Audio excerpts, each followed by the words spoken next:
ముఖ్యమంత్రి అయితే కళ్ళు నెత్తికెక్కినాయా అని అడుగుతానా నేను నిన్ను? నాకు భయం లేదు.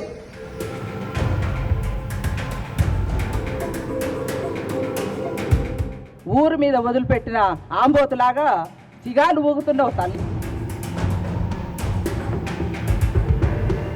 ఇంకోసారి నీ నోట్లకి వెళ్ళి ఒక్క మాట వచ్చిన కర్రు కాల్చి నాలుక మీద వాత పెట్టకపోతే మేము ఈడ ఉన్న ఆడవాళ్ళందరూ ఖబర్దార్ బిడ్డ.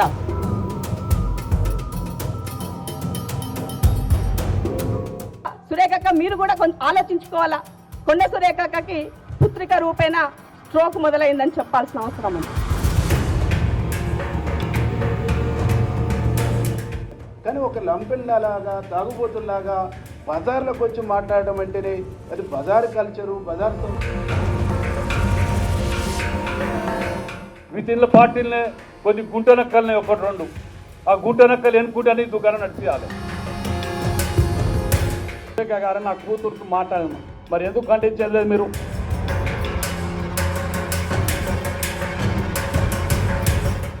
కాంగ్రెస్లో కొండ ప్రకంపనలు కొనసాగుతూ ఉన్నాయి. కొండ సురేఖ కూతురు కొండ సుష్మిత చేసినటువంటి వ్యాఖ్యలు రోజు రోజుకి గంటకి హీట్ పెంచుతూ ఉన్నాయి కాంగ్రెస్ పార్టీలో. మొత్తం రాష్ట్ర స్థాయి నుంచి జాతీయ స్థాయి వరకు కాంగ్రెస్ పార్టీ అంతా అతలాకుతలమవుతున్నది. కేవలం కొండ సురేఖ ఒక ఇష్యూ కాదు, ఇంకొక 2-3 ఇష్యూలు దానికి యాడ్ అయినాయి.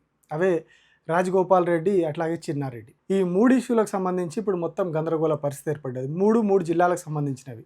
ఒకటి నల్గొండ జిల్లా, ఒకటి మహబూబ్ నగర్ జిల్లా, ఇంకొకటి వరంగల్ జిల్లా. ఉమ్మడి జిల్లాలు. ఈ 3 ఉమ్మడి జిల్లాలకు సంబంధించినటువంటి ఇష్యూ ఇప్పుడు మొత్తం కాంగ్రెస్ పార్టీని కుదిపేస్తూ ఉన్నది. అందులో వీళ్ళిద్దరు చిన్నారెడ్డి అట్లాగే రాజగోపాల్ రెడ్డి చాలా కాలంగా కాస్త అటు ఇటుగా మాట్లాడడం ఇదంతా జరుగుతూ ఉన్నది. కానీ ఇప్పుడు కొండ సురేఖ కూతురు సుష్మిత చేసినటువంటి వ్యాఖ్యలు కంప్లీట్గా కాంగ్రెస్ పార్టీని మొత్తం పీఠాలు గదిలేలాగా చేసినాయి. ఎక్కడికక్కడ నాయకులందరూ కూడా అదవుతూ ఉన్నారు. సో ఎప్పుడు ఏం జరుగుతుంది, ఏం కాబోతా ఉన్నది అనేది ఇప్పటివరకు అర్థం కాని పరిస్థితి. సో ఎప్పుడు ఏమవుతుంది, ఎవరేం చేయబోతున్నారు అనేది అర్థం కాని పరిస్థితి. వాస్తవానికి నిన్ననే కొందరు ఎమ్మెల్యేలు కొండ సురేఖకు మద్దతుగా, అంటే పాత కాంగ్రెస్ వాళ్ళు అట్లాగే ఒకరిద్దరు మంత్రులు ఎవరో కూడా అని చెప్తా ఉన్నారు. కొందరు ఎమ్మెల్యేలకు 20-25 మంది ఎమ్మెల్యేలు రహస్యంగా ఒక ఫామ్ హౌస్లో భేటీ అయ్యారు. ఇప్పుడు జరుగుతున్న పరిణామాలు, రేవంత్ రెడ్డి ఒంటెద్దు పోకడే ఈ వ్యవహారాలన్నింటి మీద వాళ్ళు డిస్కస్ చేశారని చెప్పి ఒక ప్రచారం జరిగింది. అంటే ఇప్పుడు పాత కొత్త అనే ఒక చర్చ నడుస్తూ ఉన్నది చాలా కాలంగా కాంగ్రెస్లో, అధికారంలోకి వచ్చిన నాటి నుంచి ఉన్నది. సో ఇప్పుడు అది ఇంకా రోజు రోజుకి పెరుగుతూ ఉన్నది.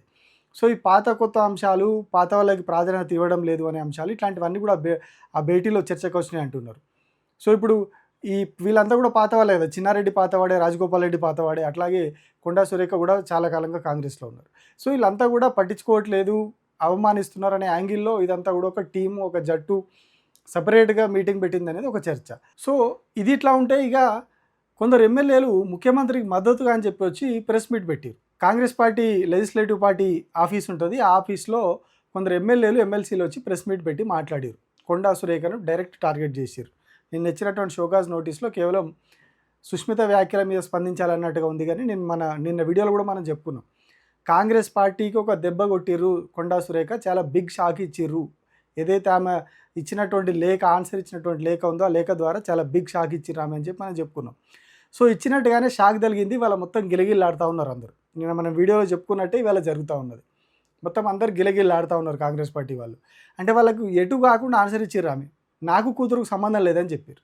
సో దాంతోనే ఇక నిన్న సాయంత్రం కొందరు కాంగ్రెస్ పార్టీ మహిళా నాయకులు వచ్చి ప్రెస్ మీట్ పెట్టి తిట్టిపోయారు. మాకు నోరు ఉంది కదా, మా తల్లిదండ్రులు ఆస్తిపరులు, మాకు పదవులు ఉన్నాయి కదా, అసలు నువ్వు తిరగని పార్టీ ఏది ఉందమ్మా చెప్పు, మళ్ళీ మాట్లాడాలంటే అసలు మేము అనకూడదు మా సొంత పార్టీ వాళ్ళని. కానీ ఉన్న పార్టీలన్నీ, తెలంగాణలో ఉన్న పార్టీలన్నీ ఊడ్చబెట్టుకోవచ్చు. ఈడ కూర్చున్నావు నువ్వు. 10 సంవత్సరాలు పార్టీ అధికారంలో లేనప్పుడు మేము అన్న ఎంత కష్టపడ్డాడు, పాదయాత్ర నుంచి మొదలు పెట్టుకుంటే ఎన్నో కష్టాలు పడ్డాడు. అప్పుడు నువ్వు ఎక్కడున్నావు తల్లి? అప్పుడు ఎందుకో మాట్లాడవైతివి, టీఆర్ఎస్ వాళ్ళు మాట్లాడుతుంటే నువ్వు ఎందుకు మాట్లాడేది ఆ రోజు? సురేఖక్క మీరు కూడా కొంచెం ఆలోచించుకోవాలా. పిల్లలు ఇష్టం ఉన్నట్టుగా నోటుకు వచ్చి, అంటే ఎప్పుడు కూడా చాలా వరకు నేను చూసినంత వరకు అయితే పుత్రుని రూపంలో గండం ఉంటుందని విన్నా, సన్ స్ట్రోక్ విన్నా. ఈ రాష్ట్రంలో మొన్న చూసిన ఒక కేంద్ర మంత్రికి కొడుకు రూపైన సన్ స్ట్రోక్ ఏమైందో, ఇవాళ మా అక్కకి మా కొండ సురేఖకి పుత్రిక రూపేణ స్ట్రోక్ మొదలైందని చెప్పాల్సిన అవసరం ఉంది. ఆ తర్వాత ఇవాళ కాంగ్రెస్ పార్టీ ఎమ్మెల్యేలు ఎమ్మెల్సీలు వచ్చి కూడా ప్రెస్ మీట్ పెట్టి డైరెక్ట్ కొండా సురేఖను టార్గెట్ చేశారు. మీరు పార్టీని డ్యామేజ్ చేస్తున్నారు, పదవులు అనుభవిస్తున్నారు, అసలు ఇక చిల్లర భాష, బజార్ భాష మాట్లాడుతున్నారు అని చెప్పి, ఇట్లాంటి చిల్లర రాజకీయాలు చేయొద్దని చెప్పి చాలా చాలా పరుషంగా మాట్లాడారు. అనామకులైనటువంటి వ్యక్తి మా ఎమ్మెల్యేని పట్టుకొని అడ్డగోలుగా మాట్లాడటం అంటే ఇంతకంటే నీచమైనటువంటి లంపెన్ కల్చరు బహుశా ఎక్కడ ఉండదు. ఒక రాజకీయ కుటుంబం అనుకున్నప్పుడు రాజకీయ విలువల్ని పాటించాలి, రాజకీయ పద్ధతిని పాటించాలి, రాజకీయ గౌరవాన్ని కాపాడుకోవాలి. కానీ ఒక లంపెన్లాగా తాగుబోతుల్లాగా బజార్లకు వచ్చి మాట్లాడడం అంటేనే అది బజార్ కల్చరు, బజార్ సంస్కృతి అయితే తప్ప Congress party culture, Congress party సంస్కృతి కాదు అని చెప్పేసి ఈ సందర్భంగా మేము వితిన్ల పార్టీలనే కొన్ని గుంటనక్కల్ని ఒకటి రెండు, ఆ గుంటనక్కలు ఎన్నుకుంటే దుకాణం నడిపించాలి. మీ యొక్క స్వార్థ రాజకీయాల గురించి మాలాంటి వాళ్ళని బదనాం చేసి ఇట్లా అవమానపరుచుకుంటూ రక్తం దాగుతా కాంగ్రెస్ కార్యకర్తలది మీరు ఎక్కడ పోయినా పర్లే, మా పదవులు ముఖ్యం అనుకుంటే మాత్రం దయచేసి పార్టీలకు వెళ్ళి బహిష్కరించక ముందుకే వెళ్ళిపోండి. భాగ్యరాముడు కూడా మంచిగా మాట్లాడతారు కొద్దిగా గొప్ప. సీఎంనే మేము చేసినాం, పీసీసీనే మేము చేసినాం.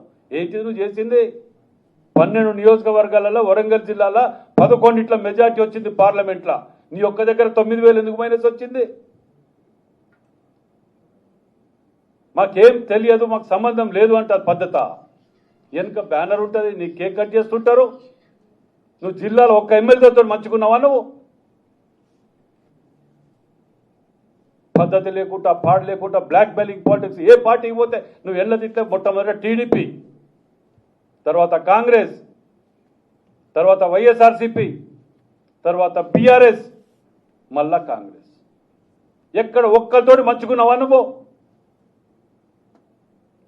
పోతూ పోతూ బీఫామ్లు కూడా ఎత్తుకపోతే ఆ రోజు కాంగ్రెస్ వీడిపోయేటప్పుడు కష్టకాలంలో కాంగ్రెస్ పార్టీ కష్టకాలంలో వదిలిపెట్టిపోయారు, బీఫామ్లు ఎత్తుకపోయారు.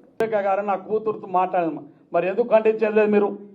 మీరు క్యాబినెట్లో ఉంటారు, మీరు పక్కకు లేరు. క్యాబినెట్లో జరిగేటువంటి ప్రతి నిర్ణయాల్లో మీరు కూడా ఒక బాధ్యులు.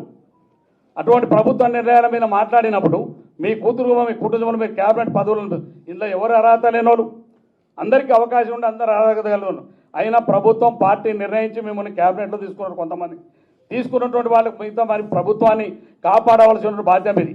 అందరి టార్గెట్ కూడా కొండా సురేఖ. ఇక్కడ కొండా సుష్మిత అనే అంశం చిన్నగా అయిపోయింది, కొండా సురేఖనే వెనక ఉండి నడిపిస్తున్నారు అన్నట్టుగా వీళ్ళంతా మాట్లాడారు. సో ఇందులో ఇంకొక అంశం కూడా చర్చకు వచ్చింది.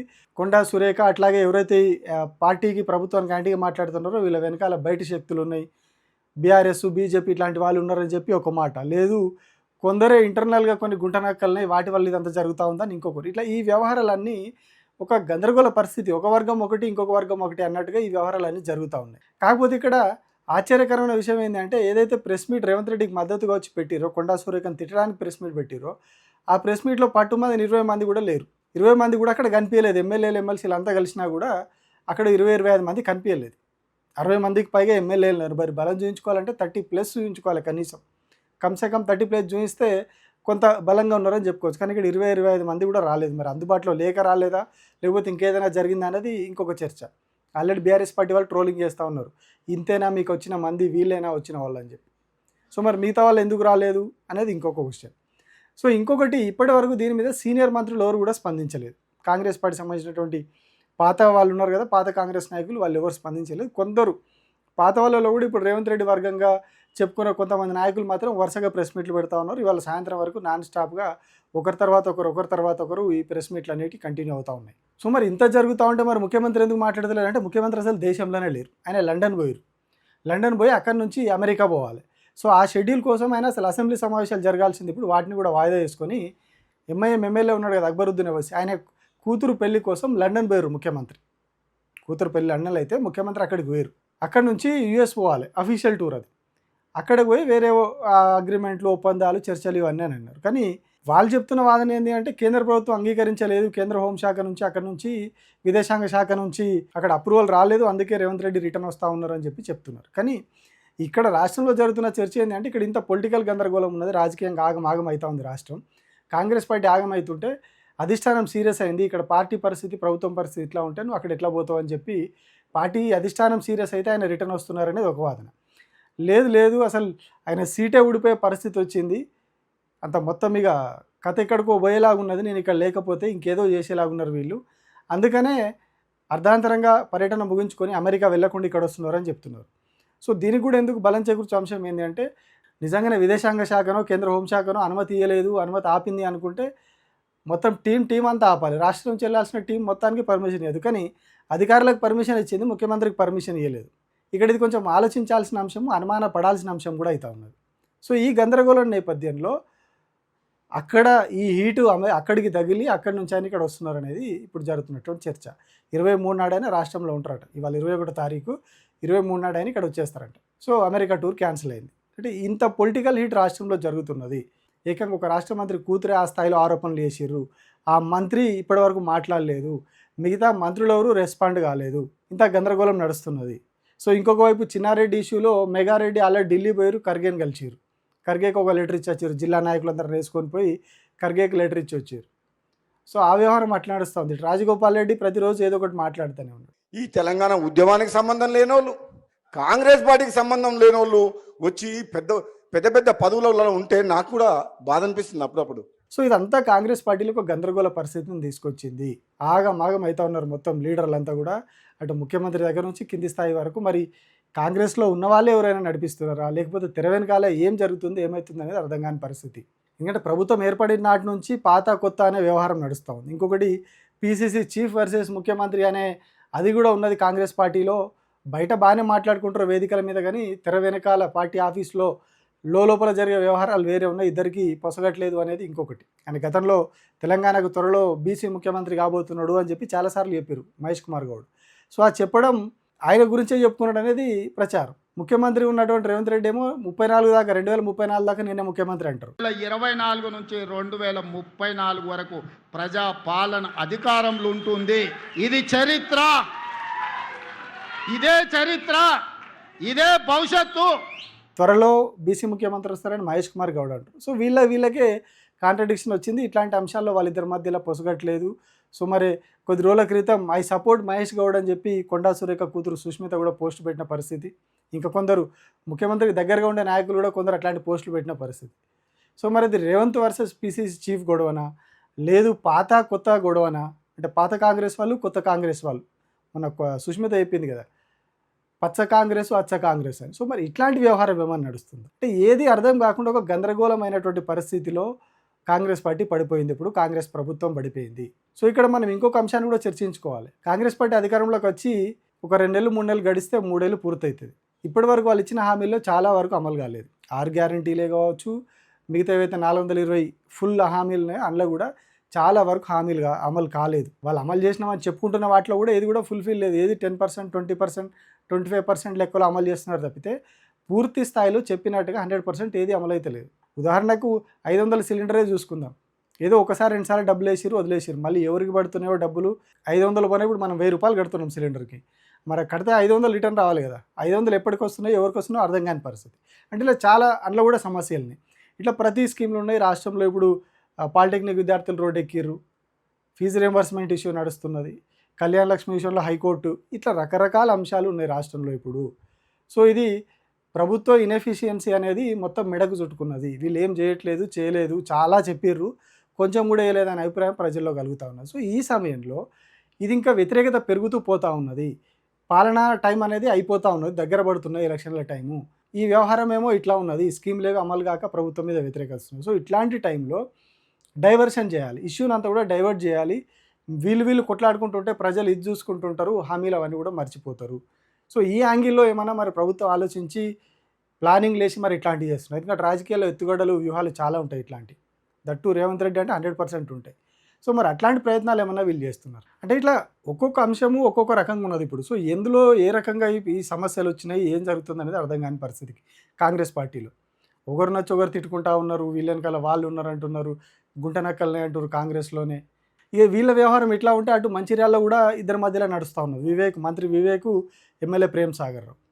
అక్కడ ఉన్నటువంటి ఆ మున్సిపాలిటీకి సంబంధించిన చాలా మున్సిపాలిటీలు ఉన్నాయి. అక్కడ వాళ్ళందరూ కొందరు రెబల్సే అక్కడి నుంచి వచ్చి ఈయనని కలిసారు. ప్రేమ్ సాగర్ రావు వర్గాన్ని పక్కకు పెట్టి వచ్చి వివేక్ని కలిసారు కొందరు. ఆల్రెడీ వాళ్ళిద్దరికి పడతలేదు. ఆయన చాలా ఆరోపణలు చేసారు. మొన్న ప్రెస్ మీట్ పెట్టే ప్రేమ్ సాగర్ రావు వివేక్ను డైరెక్ట్ తిట్టారు, బదనాం చేస్తారు, వీళ్ళంతా రకరకాల ఆరోపణలు చేస్తారు నా మీద అని చెప్పి.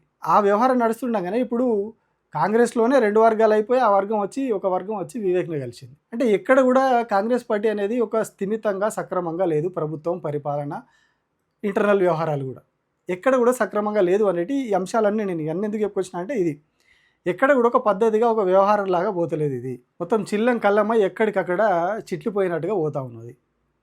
ఒకరంటే ఒకరికి పసుకుదలేదు, ఎవరు రాజకీయాలు వాళ్ళవి, పీసీ చీఫ్ది ఒకటి, ముఖ్యమంత్రిది ఒకటి, ఒక టీం వచ్చి ప్రెస్ మీట్ పెడుతుంది అనుకూలంగా, ఇంకొక టీం ఏమో సపరేట్గా భేటీ అయిందట.